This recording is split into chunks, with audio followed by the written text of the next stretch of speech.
Welcome to my channel Tally radar. నేను మీ యజ్ఞమూర్తి. మహేష్ ఖలేజా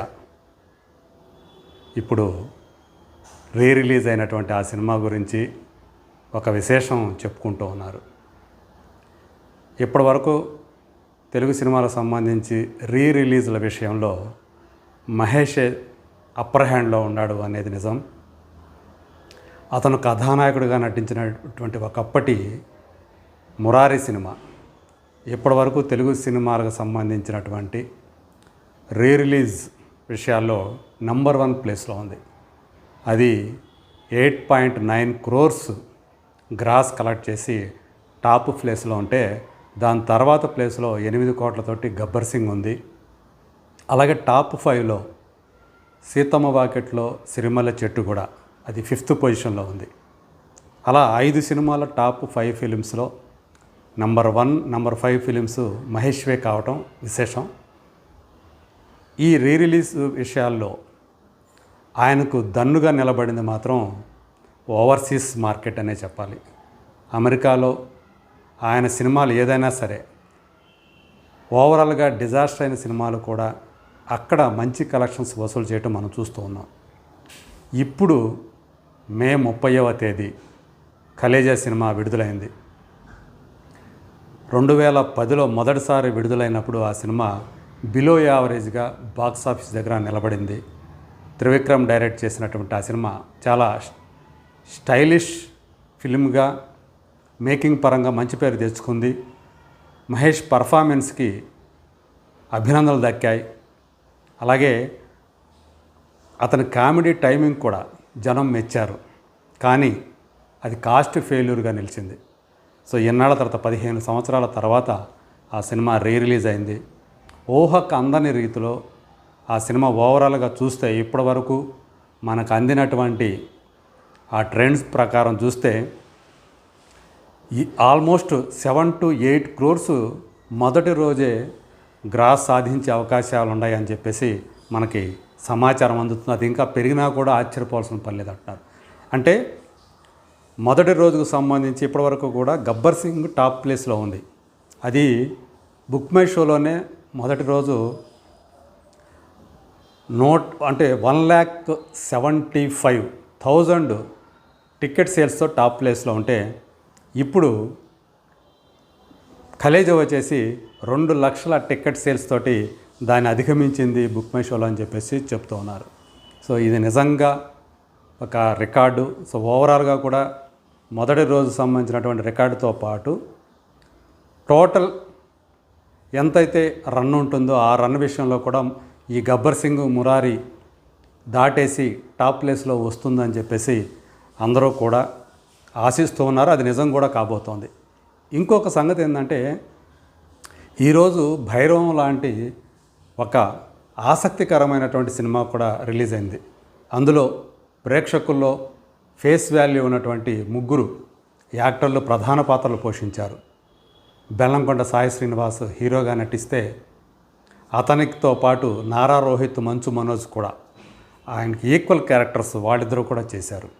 మరి తమిళంలో లాస్ట్ ఇయర్ వచ్చినట్టు 2024లో వచ్చి ఘన విజయం సాధించినటువంటి సూరి సినిమా గరుడన్, దానికి ఇది రీమేక్.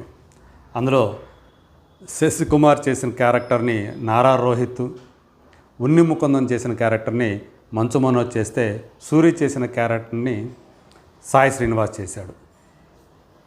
మరి అలాంటి ఒక 3 కథానాయకులు కలిసి నటించినటువంటి ఆ సినిమాకి కలెక్షన్స్ ఖలేజాతో పోలిస్తే చాలా తీసుకట్టుగా ఉన్నాయి అని చెప్పేసి చెప్తున్నారు. ఒక కొత్త సినిమా ఎప్పుడో 15 సంవత్సరాల క్రితం మొదటిసారి విడుదల, ఇప్పుడు రిలీజ్ అయినటువంటి ఖలేజా సినిమా విషయంలో చూస్తే కలెక్షన్ విషయంలో చాలా వెనుకబడిపోవటం. ఇది ఆల్మోస్ట్ ఇప్పుడు వరలవేడిగా మనం చెప్పాం 7-8 కోట్ల రూపాయల గ్రాస్ వచ్చే అవకాశం కనిపిస్తూ ఉంటే, భైరవంకి 2 నుంచి 3 కోట్ల రూపాయల మధ్యలోనే గ్రాస్ వచ్చే అవకాశాలు కనిపిస్తున్నాయని చెప్పేసి ట్రేడ్ వర్గాల వాళ్ళు చెప్తూ ఉన్నారు. సో దీన్ని బట్టి ఖలేజా డామినేషన్ ఏ రకంగా ఉందో ఊహించుకోవచ్చు. అలాగే ఈరోజు షష్ఠి పూర్తి అనేటువంటి రాజేంద్ర ప్రసాద్ సినిమా కూడా విడుదలవుతుంది. 38 సంవత్సరాల తర్వాత లేడీస్ టైలర్ కాంబినేషన్ రిపీట్ అయింది. అంటే రాజేంద్ర ప్రసాద్, అర్చన ఆ సినిమాలో జంటగా నటించి ఎంతగా ఆకట్టుకున్నారో మనకు తెలిసిందే. జమజచ్చ అనేటువంటి ఆ మేనరిజం తోటి రాజేంద్ర ప్రసాద్ ఆ సినిమాలో బాగా అలరించాడు. ఒకంత నెగిటివ్ షేడ్ కూడా, గ్రే షేడ్ కూడా ఉన్నటువంటి క్యారెక్టర్ అది. ఇన్ని సంవత్సరాల తర్వాత ఆ జంట మళ్ళీ మన ముందుకు ఈరోజు వచ్చింది. కానీ బాక్స్ ఆఫీస్ దగ్గర ఆ కలెక్షన్స్ తీసికట్టుగా ఉన్నాయని చెప్పేసి చెప్తున్నారు.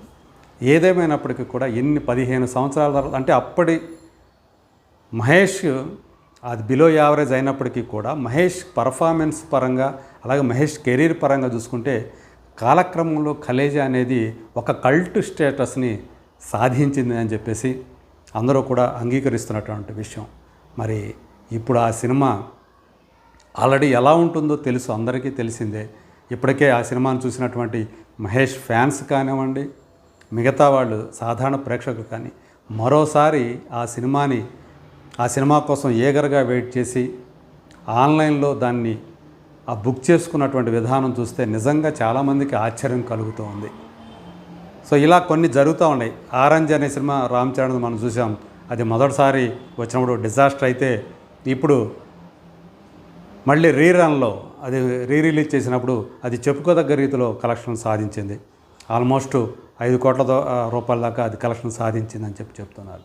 సో ఈ విధంగా బాక్సాఫీస్ దగ్గర మహేష్ తన కలేజా సినిమాతోటి మరోసారి తన స్టామినా ఏంటి అనేది చూపించాడని చెప్పేసి అభిమానులు సోషల్ మీడియాలో ఊదరగొడుతూ ఉన్నారు. ఇప్పుడు మరో రకంగా కూడా చెప్పాలంటే తెలంగాణ ప్రభుత్వం గద్దర్ అవార్డులు ప్రకటించింది. అందులో 2014 నుంచి 2023 వరకు ఉత్తమ చిత్రాలను మాత్రం ఎంపిక చేసింది. అందులో మహేష్కి సంబంధించినటువంటి 2 సినిమాలు చోటు చేసుకున్నాయి. శ్రీమంతుడి సినిమా ఆ సంవత్సరానికి సంబంధించి ఉత్తమ తృతీయ చిత్రంగా అవార్డు గెలుచుకుంటే, మహర్షి సినిమా అది విడుదలైన సంవత్సరానికి ఉత్తమ చిత్రంగా, ప్రథమ చిత్రంగా అవార్డు గెలుచుకుంది. ఇలా మహేష్ బాబుకి సంబంధించి ఈరోజు మే 30వ తేదీ నిజంగా ఒక మంచి వార్త తీసుకొచ్చిందని చెప్పాలి. మే 31 సూపర్ స్టార్ కృష్ణ పుట్టినరోజు, ఆయన జయంతి అని చెప్పి మనందరికీ తెలుసు. సో ఈ సందర్భంగా మహేష్ ఫ్యాన్స్, కృష్ణ ఫ్యాన్స్ అందరూ కూడా చాలా హ్యాపీగా ఉన్నారు. సో రాబోయే రోజుల్లో ఈ కలేజా సినిమా తన ఓవరాల్ రన్లో ఎలాంటి కలెక్షన్ సాధిస్తుందనేది వేచి చూడాలి.